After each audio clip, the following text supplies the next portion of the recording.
Third question पे आओ बेटा, अभी उधर मत देखो, उधर मत देखो। क्वेश्चन थर्ड लो। के का एक मान ज्ञात कीजिए जबकि निम्नलिखित प्रत्येक स्थिति में x-1 का एक गुणनखंड हो। यानी इन लोगों ने पहले ही बता दिया कि x-1 जो है वो px का गुणनखंड है, बोलते पहले ही बता दिया इनने। और इसमें ये लोग क्या बोल रहे हैं कि के का मान निकालो। अब मैं बता रहा हर पेपर में के का मान निकालने के लिए क्वेश्चन आएगा ही आएगा, पक्का है। तो इसको मान लेने का gx, इसको मान लेने का px, ये तो पहले से ही है, ठीक।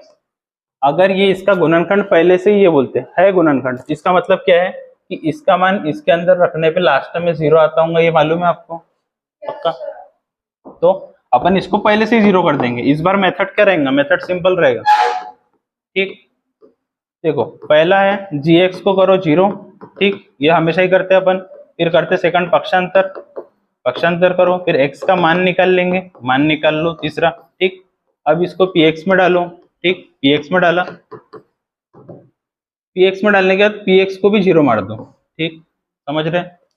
gx से gx का x का मान निकाला, ओके, x का मान निकालना है, इसको px में डाल दिया, px में डालने के बाद पूरे को 0 कर दो। अब देख लो मैं कैसे करता है इसको।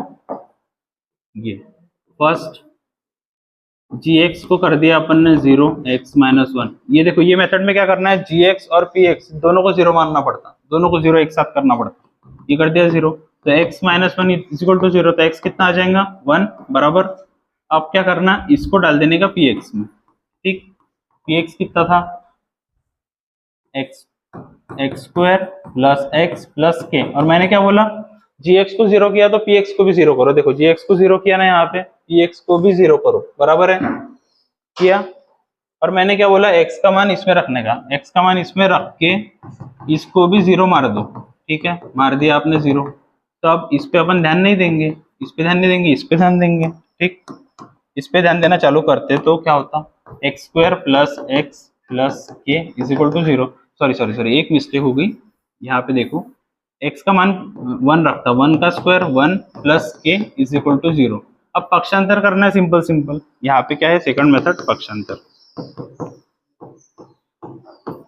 ठीक, पक्षांतर किया। और तीसरा क्या है, तीसरा है कि k का मान मिल जाएगा अपने को पक्षांतर करने के बाद। करो same to same, 1 plus k is equal to 0, यानी कि 2 plus k is equal to 0। k का मान कितना आ जाएगा -2, आ गया। सिंपल है सॉल्व करना।